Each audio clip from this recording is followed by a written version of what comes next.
নমস্কার বন্ধুরা, welcome to my channel housewife Sandhya. আশা করি আপনারা সবাই ভালো আছেন। আজকে আমি নিয়ে এসেছি অসাধারণ স্বাদে ভরপুর একটি নিরামিষ রেসিপি, মুগ পটল।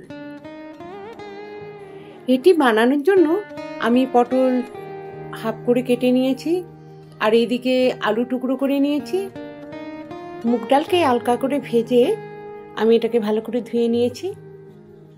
আর এখানে হলুদ, কাশ্মীরি লঙ্কার গুঁড়ো আর জিরে গুঁড়ো নিয়ে নিয়েছি, নারকেল বাটা নিয়ে নিয়েছি, আর কাঁচা লঙ্কা আদা বাটা নিয়ে নিয়েছি।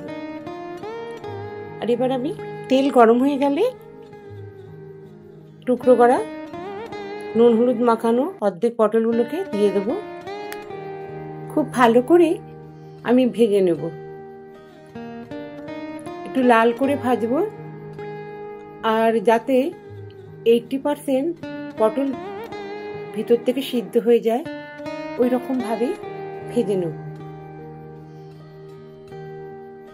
আমি এটা মিডিয়াম ফ্লেমেই করব, নাহলে পুড়ে যাবে, সেই কালারটা আসবে না।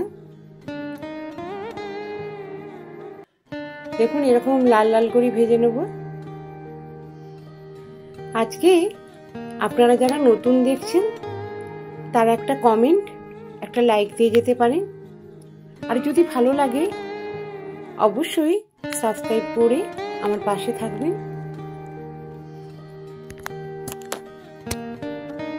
আর নতুন নতুন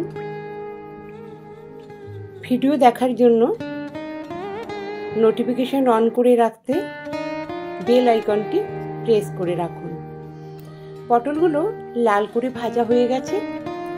এবার আমি সেই তেলে শুকনো লঙ্কা, তেজপাতা দিয়ে দেব, আর সুন্দর ভাজা হয়ে গিয়ে গন্ধ বেরোলে টুকরো করা আলুর টুকরোগুলোকে ভেজে নেব। ওই জন্য আলুর টুকরোগুলো আমি গরম তেলে দিয়ে দিলাম। আর আমি এখানে গোটা গরম মশলাটা দিতে ভুলে গেছিলাম, তাই আমি এটা এখনই দিয়ে নিচ্ছি। এটা ভাজা হয়ে যাবে, এর সঙ্গে সঙ্গে স্মেলটা সুন্দর চলে আসবে। আর খুব ভালো করে আমি আলুগুলোকে ভেজে নিচ্ছি।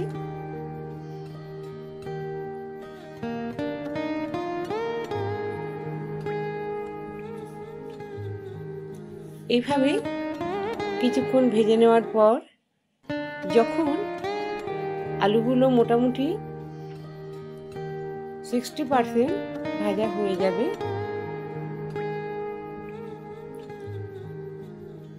তখন আমি এর মধ্যে মুগ ডালগুলোকে দিয়ে দেব। আর মুগ ডালগুলো প্রথমেই কিছুক্ষণ ভেজে রেখে সেটাকে ভালো করে ধুয়ে রেখেছিলাম, সেটাকে আমি আর একবার করে আলুর সঙ্গেও ফ্রাই করে নিচ্ছি।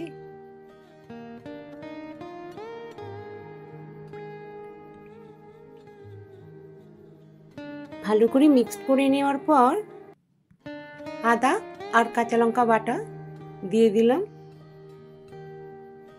এরপর আলু আর মুগ ডাল ভাজার সঙ্গে খুব ভালো করে এটা আমি মিক্সড করে নেব একসঙ্গে।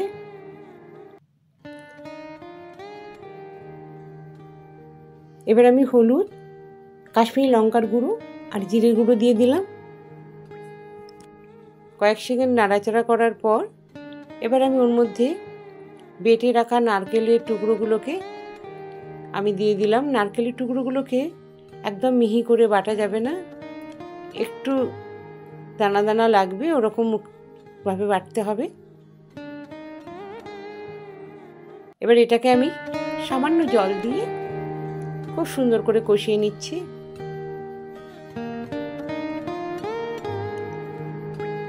এটাকে আমি সম্পূর্ণ রান্নাটাই আমি মিডিয়াম ফ্লেমে করব, শেষের দিকে আমি একটু লো ফ্লেমে এটা দেব। এবার খুব ভালো করে কষিয়ে নেবার পর আমি এর মধ্যে পরিমাণ মতো জল দিয়ে দেব।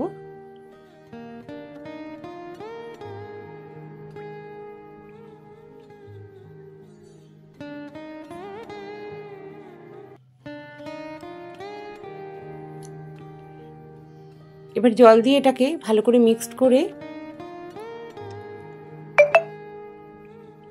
আমি একটা কুকারে একটা সিটি দিয়ে নেব, যাতে ডালটা একদম গলেও না যায় আবার শক্তও না থাকে।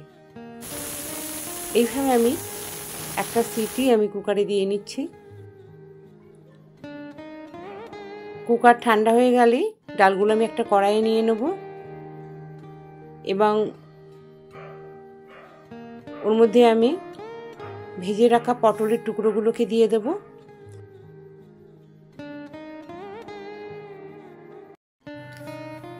সম্পূর্ণ সিদ্ধ হয়ে যায় আর আলুটা সিটি দেওয়ার ফলে ওটাও একদম সুন্দরভাবে সিদ্ধ হয়ে মিশে গেছে। এর মধ্যে আমি গরম মশলা দিয়ে নিলাম, আর যে যতটা মানে পরিমাণ টেস্ট অনুযায়ী চিনি দিয়ে দেবেন, কারণ মুগ ডালে এটা খুব সুন্দর লাগে, চিনি একটু মিষ্টি হবে। 1 চামচ ঘি দিয়ে দিলাম, আর যারা একটু ঝাল ঝাল পছন্দ করেন তাদের জন্য 2টো কাঁচা লঙ্কা আমি মাঝখান থেকে চিড়ে আমি এর মধ্যে দিয়ে নিলাম। এবার এটা সম্পূর্ণ ভালো করে মিক্সড করে দিয়ে আমি আরও 2 মিনিটের মতন এটা আমি একদম লো ফ্লেমে ঢাকা দিয়ে একটু বয়েল হতে দেব।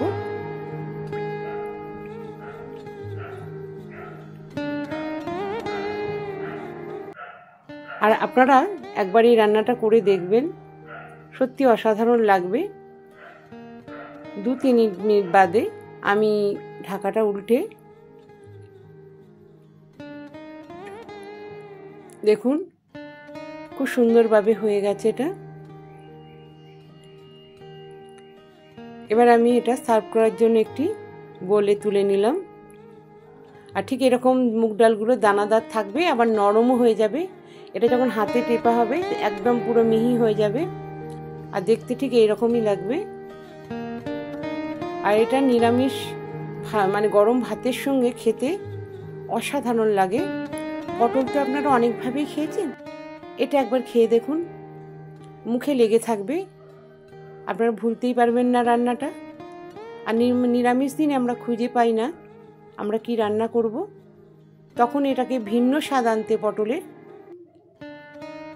এইভাবে একবার রান্না করে দেখুন, অবশ্যই ভালো লাগবে। সম্পূর্ণ ভিডিওটা দেখার জন্য সবাইকে অনেক ধন্যবাদ। এইভাবে আমার পাশে থাকুন। ভিডিওটা দেখার জন্য সবাইকে অনেক ধন্যবাদ। খুব ভালো থাকবেন।